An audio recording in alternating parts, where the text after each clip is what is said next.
Hi all, welcome to my talk on central bank digital currencies, the future of money.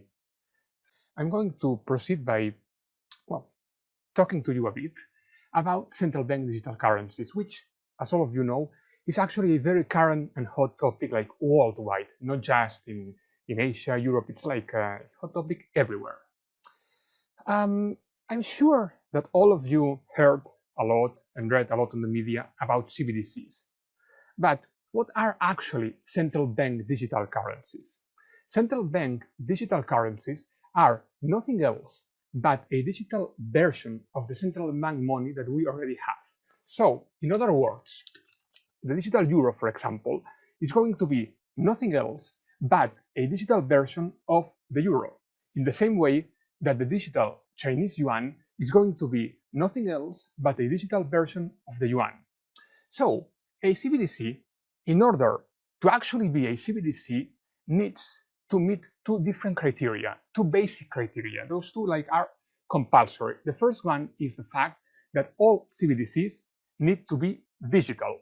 Otherwise, we wouldn't be talking about central bank digital currencies. And the second criteria that they need to meet is the fact that CBDCs need to be a liability against a central bank. And this is so because, aside from being digital, CBDCs are central bank money. In other words, when I say central bank money, I'm talking about money which has been issued by a central bank. The euro, for example, as I said before, the yuan, it's issued by a central bank. It's a liability against a central bank. So the CBDCs are going to be the same. The same idea is going to apply to them.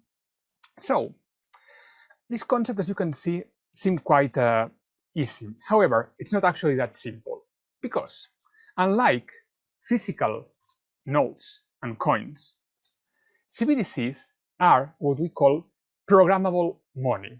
You cannot, a central bank cannot program a note or coin to add or remove certain technical features. However, it is possible to do so when it comes to CBDCs because they are digital. So each central bank is going to decide how to design its CBDCs depending on each central bank's interests and policies. So, for example, let's say that a central bank wants to focus more on promoting financial inclusion. That central bank is going to design its CBDC putting their focus precisely on promoting financial inclusion. So technically speaking, central banks are going to be able to do many things with CBDCs. However, before moving forward, before making it to the rationale part, to analyzing what CBDCs may be used for, etc., we need to focus on trying to see what CBDCs are, which I already explained before, but especially why CBDCs are not cryptocurrencies. What makes CBDCs different from cryptos? Because I'm sure that all of you read on the media news like, for example, China's cryptocurrency, this country's Bitcoin, but actually this is completely false. A CBDC is not a cryptocurrency. Technically speaking, there might be some connections. CBDCs, technically speaking, adopt some features from cryptocurrencies. This is undoubtedly. However, they are not the same. For starters, the rationale behind CBDCs and that of cryptocurrencies is actually the opposite. While cryptocurrencies are the flagship of this new movement known as DeFi, decentralized finance, CBDCs are actually, as I said before, central bank money. So in other words, while cryptocurrencies precisely aim to not being controlled to an extent, CBDCs are actually the opposite. Being central bank money means that CBDCs are issued by a central bank and controlled by a central bank, much more controlled even than traditional coins and notes. Because when it comes to traditional coins and notes, a central bank could print those, could mint those, but to some extent, it wasn't that easy for a central bank to keep an absolute track of all the notes that they printed. However, when it comes to CBDCs, it's going to be very simple for a central bank to keep track of the whole flow, to keep track of where this payment has been made and for what, which raises some privacy issues and concerns. but well, I'm not going to dwell on this part for now. So as you could see, CBDCs are not cryptos because they have a different rationale, and also because of a much more practical aspect, which I know it's not like completely accurate, but still, let me say that CBDCs are going to be central bank money, as I said. Therefore, we are going to use them on a daily basis when finally rolled out and deployed. However, when it comes to cryptocurrencies, their purpose is a bit different. It's true that cryptocurrencies may be used and are actually being used to making payments worldwide. I mean, for example, we saw companies in the US like PayPal and many others worldwide starting to accept cryptocurrencies to make payments. So, I mean, this is true. But in most cases, most people buy and sell cryptocurrencies as an investment to make a profit from them. They are not, at least yet, replacing like physical cash and notes anywhere. Whereas the goal of CBDCs is precisely that one, to be not perhaps to replace entirely, but at least to be like an alternative, a complement to the traditional banks and notes, banknotes or in coins that we already have. So this is like the first and main distinction that I need to make, the difference between CBDCs and cryptocurrencies. Then there is also like a second distinction that I need to make, and this is actually very important as well. You may be wondering, am I not like already using CBDCs to some extent? I mean, whenever my salary is paid to my bank account, it's paid digitally. You don't actually see that money physically. I mean, your company doesn't come to you like offering a bag of money. I mean, it's paid digitally to your bank account. Most likely, you are going to pay all your bills digitally as well. You're going to make any transfer digitally. So, am I not like already using CBDCs to some extent? I mean, what differences are going to be between what I'm doing now and this future that I mentioned that CBDCs is going to bring me? Well, the thing is, while real central bank money is actually a component of the monetary base and therefore a liability against a central bank, this kind of digital transactions that we are already making, for example, when getting our salary paid, etc., are nothing else but debits and credits or pluses and minuses between two different payments providers. For example, our bank account and our credit card payment company. So as you can see, there is a difference because those transactions that we are already doing are not CBDCs. Whereas this new idea that I mentioned before are actually CBDCs. So now that we know a bit more about what CBDCs are and what CBDCs are not, cryptos, we should also wonder how are CBDCs going to coexist with cryptos, or maybe I should say, are they going to coexist at all? This is actually a question that people ask me all the time.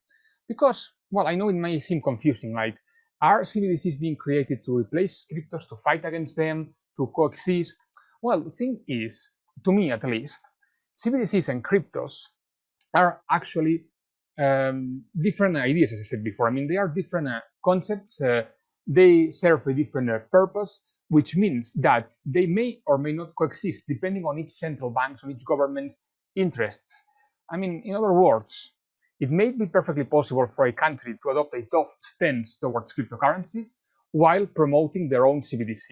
It may also be perfectly possible for a country to create and promote a CBDC while promoting cryptocurrencies, while being much more crypto-friendly. I mean, all the combinations are possible. One doesn't exclude the other one. And this is so because, as I said, one thing is central bank money, and the other one is this flagship of this DeFi movement designed for different to serve different purposes than that of CBDCs. So as you can see, they may or may not coexist depending on each central bank's interests, but it is perfectly possible for them to do so. We may see in the future, for example, a digital euro in Europe or digital US dollar in the US coexisting with privately issued cryptocurrencies. This is perfectly possible.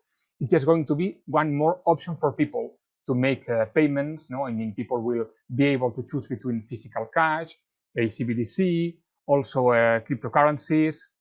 So as you can see, this is part of this new future of money. I mean, it's going to be a much broader system.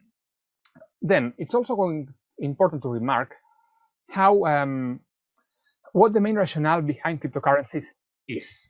As I said before, cryptocurrencies may be designed to serve different purposes. One of them, for example, is the one that I mentioned before, promoting financial inclusion. But cryptos may as well be used, CBDCs, may as well be designed and deployed to, for example, replace physical banknotes. This has actually been a very relevant topic during the pandemic, since touching physical notes and coins may be a source of infection. Well, people have been a bit more reluctant to use them. This is why many people have become much more keen to adopting digital versions of money. This, replacing physical bank notes and coins, is actually one of the possible rationales behind CBDCs. However, to me, this is not the main one. There are many more deeper reasons. One of them, financial inclusion, of course, but you could also cite controlling monetary policy much more efficiently. CBDCs may also be used as a tool to improve financial stability. CBDCs may also be used to fight financial crime. CBDCs may also be used by certain countries to try to increase the amount of cross-border transactions using their own currency, etc., etc. So, for example, when we talk about deploying a CBDC in areas like Sub-Saharan Africa, India, Pakistan, Bangladesh, perhaps their main interest or their main focus should be on promoting financial inclusion. Whereas in other cases, for example, the current tests in China with the digital yuan, we see that their main focus has been put on trying to promote the RMB for cross-border payments in order to try to convert some of the US dollar denominated transactions into RMB denominated ones. So as you can see, this is actually a very wide world which offers like many options.